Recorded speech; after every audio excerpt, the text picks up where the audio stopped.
You know, every country has its own origin story. It's that foundational myth, right? But what happens when that story is actually up for debate?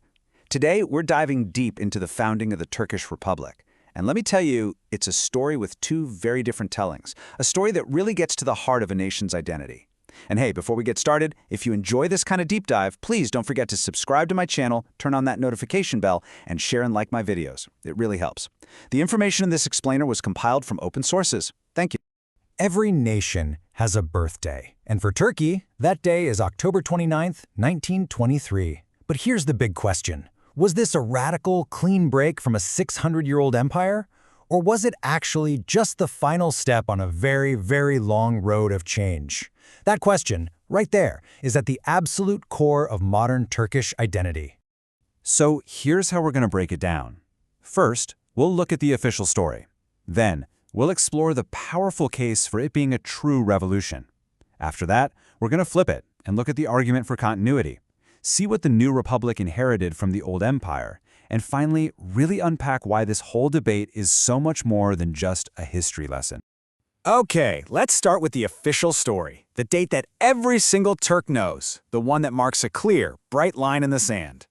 This is it, the bedrock fact. On this day, the assembly in Ankara makes it official, and Mustafa Kemal Atatürk becomes the first president.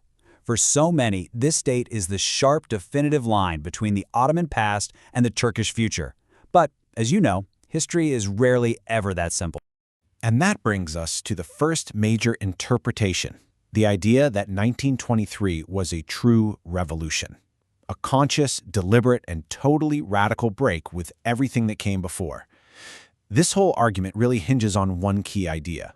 Political agency. Now I know, it's a bit of a dense term, but the idea behind it is actually pretty simple. It just means that people aren't puppets of history. It means leaders like Ataturk weren't just, riding some inevitable wave of change. They were actively creating the wave, steering history in a brand new direction through sheer force of will and strategy. And wow, the historian Sadık Kılıç just nails this idea, calling the founding a politically willed deviation. What he's saying is that the republic wasn't inevitable. In fact, it was highly improbable. It only happened because its founders looked at the immense pressures around them, and instead of backing down, they confronted them head-on and willed something new into existence. So if we boil it down, the Revolution Thesis is this. It totally rejects the idea that this was all inevitable. The Republic wasn't just the next logical step after a century of Ottoman reforms. No way. Instead, it was an anti-systemic rebellion, a really rare moment where a nation on the edge pushed back hard against the global order. It was a foundational rupture, a sharp turn that changed the very course of history, all driven by a handful of individuals with a crystal-clear revolutionary vision. But of course, that's only one side of the coin. So let's pivot now to the opposing view. The argument that the founding of the Republic was less like a sudden explosion and more of a gradual evolutionary process. I mean, just look at this timeline. The legal transformation wasn't a single event on a single day. The Sultanate was abolished a full year before the Republic was even declared. And the Caliphate, this incredibly powerful symbol of the old world, it actually lasted for months after. This wasn't a sudden break. It was a political transition that unfolded over several years. And that leads us to the heart of the continuity argument. The new republic wasn't built on empty ground. Not at all. It was constructed directly on the foundations and, let's be honest, on the ruins of the Ottoman Empire. First, you have to understand the context.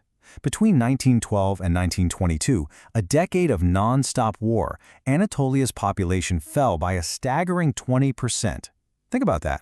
This wasn't some vibrant society choosing a new path. This was a devastated, utterly exhausted population just trying to survive. And that context of collapse shaped everything that came next. The historian Eric J. Zurcher points out just how much was carried over. The army that won the War of Independence? That was the Ottoman army. The state bureaucracy running the country? The Ottoman bureaucracy. And crucially, the leaders themselves, including Ataturk, were all products of the empire's modern schools and reformist movements like the Young Turks. Even the financial structures were inherited.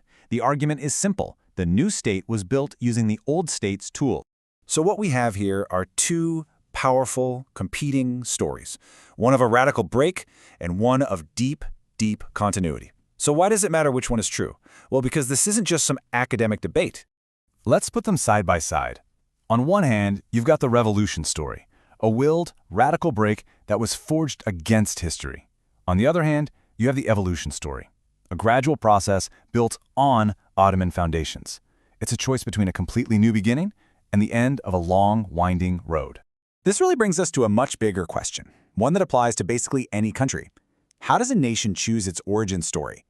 Do you emphasize the dramatic break to create this sense of newness and purpose, or do you acknowledge the deep roots of the past to create a sense of stability and inheritance?